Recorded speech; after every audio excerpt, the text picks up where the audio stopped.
Bro உங்க லைஃப்லயே ரொம்ப உனக்கு பிடிச்ச ஒரு ஃப்ரெண்டுனா யாருன்னு சொல்லுவீங்க?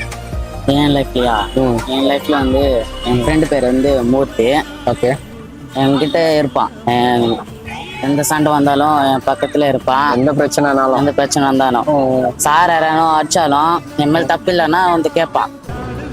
பணம் நகை விட விலை உயர்ந்த ஒரு நட்பு எனக்கு போதும். ஸ்கூல்லயா? ஸ்கூல்ல சார் அடிச்சா கூட கேட்பாங்களா? கேட்பான் வந்து சார் இவன் அந்த மாதிரி தப்பு பண்ணல சார். அந்த பக்கத்துல இருந்து எல்லா பசங்க கூட்டின்னு வருவாங்க. அந்த மாதிரி சொல்லுவாங்க. அந்த அளவுக்கு நல்ல ஃப்ரெண்டா?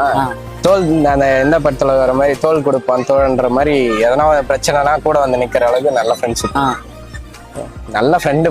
இன்னைக்கு இருப்பாளுங்க நாளைக்கு போவாளுங்க, அது நமக்கு தேவை கிடையாது. நிலைச்சு நிக்கிறது என்னைக்கும் நட்பு மட்டும்தான் சார். நட்பு சாம்ராஜ்யம் மட்டும். அதை பத்தி உனக்கு ஒரு பெரிய ஒரு இது இருக்கும்ல, ஃப்ரெண்டுனா உயிரான ஒரு ஃப்ரெண்டு, நல்ல ஃப்ரெண்டு. நீ எல்லாருமே ஒரு இவன் தான் எனக்கு ஒரு பெஸ்டான ஆளு அப்படின்ற ஒரு கேட்டகரியில வச்சிருக்கலாம். அந்த மாதிரினா நீ எந்த மாதிரி அவனை வச்சிருக்க? ஆனா எனக்கு எதனா தெரியல, ஆனா அவன் நல்லா கத்து கொடுப்பான்.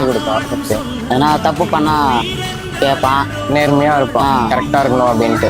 நான் அந்த மாதிரி தப்பு பண்ணுவேன், அந்த மாதிரி எல்லாம் பண்ணாத, நான் தான் இப்ப கெட்டு போயிட்டேன், நீ அந்த மாதிரி கெட்டு போவாத, நல்லா படி, அந்த மாதிரி எல்லாம் சொல்லுவேன்.